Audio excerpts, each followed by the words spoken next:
Bryson Mercier joins us after a one-shot victory over Ty Kretz here at the WPGA Junior Championship. And Bryson, some clutch par putts down the stretch, got it done. Take us through that back nine. What are you thinking? How tense was it? Yeah, I aged a lot during this round, that's for sure. I made a lot of big par putts. I would have loved to not have those par putts, but at least I made them. I hit a really 15, 16, that was a big stretch. Hit a couple good wedge shots to 3 feet, made a couple birdies. Ty was charging back. He made a birdie on 16. So it was big for me just to make a couple birdies to get that one-stroke lead. And then on 17, I hit a really bad birdie putt, but then made a really good comebacker for par, and then got a par on 18 to solidify it. So let's talk about the birdies. I mean, at that point in the round, are you thinking you need to do something? Because at some point, Ty burned a lot of edges on that back nine. Yeah, I knew. I was surprised that one on 18 didn't fall for Ty. I was like, he's old. This course owes him one today, so I wouldn't have been surprised if that one fell. But yeah, he played great today, and I definitely needed to do something, and I knew it, and I was able to execute the shots that I needed to.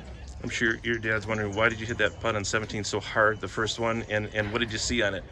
I thought it was uphill, and then as soon as it started breaking, I'm like, oh shoot, that's not uphill. So it started rolling away from the cup. I'm like, oh boy, this could get interesting real quick.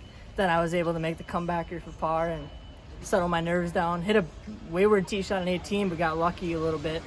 But yeah, made a couple big par putts coming down the stretch. Was the par putt at 17 like any of the others that you had made on the back nine? Was there a comfort level in that putt? Yeah, I mean, I left myself with a lot of right to left putts just outside the right edge. That was one thing that's probably my favorite putt to putt. I love right to left putts, and I was able to give myself some of those today, and I made them when I could. And when you released the driver on 18, it looked like the ball was headed towards the parking lot. It must have done something to come back in. How long did you even look at that drive before you figured out that it was okay? Well, I kind of lost sight of it as soon as I hit it because I let go of my club and looked back at my club because I was in disgust with my drive. But after my shot, I was like, maybe that might be okay. So I took my rangefinder, shot the trees. I'm like, you know what, that might have ended up being completely fine. So I'm happy it did. Got a little lucky, but I'll take it. Do these duels with Ty ever get old? No, me and Ty get along so well. He's always so fun to play with. He could have won the same way today. We just played so good, and he shot even for the whole tournament, which is great. You were talking to him on 18 green before you were putting. What were you saying to him, and what do you guys talk about when you're trying to pass the nerves? Oh well, we're really good buddies, so we make a lot of small talk. But he burned another edge on 18, so I was like, dude, I almost told you good make like 10 times today, but they all just seemed to not fall. So I mean, he hit a lot of good putts that just didn't fall today, and that'll happen sometimes. But he played really well considering he missed so many putts just on the edge. So you go from maybe a bad break off the tee to in the front bunker in 2, you chunk one out to 3 or 4 feet, and then you just missed that putt. But and I'm sure that made that comebacker maybe a little bit more ticklish than you wanted to be. Yeah, I just tried not to overthink it.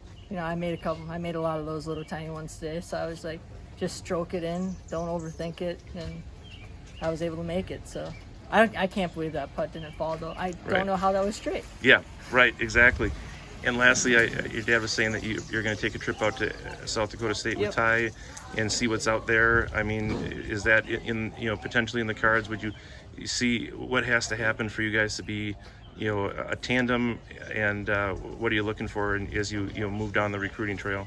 I'm just gonna take it one step at a time. I don't know exactly what would make me go out there. I mean, having Ty out there is definitely intriguing, but there's just so much time left for me to decide, and there's so much that can happen over the summer. Sure. So I'm just gonna kind of stay in the moment. That visit's gonna be awesome. Me and Ty will be able to go on one together. That'll be fun. But yeah, just kind of taking it slow. Well, hey, Bryson, nice job, and congratulations on the win.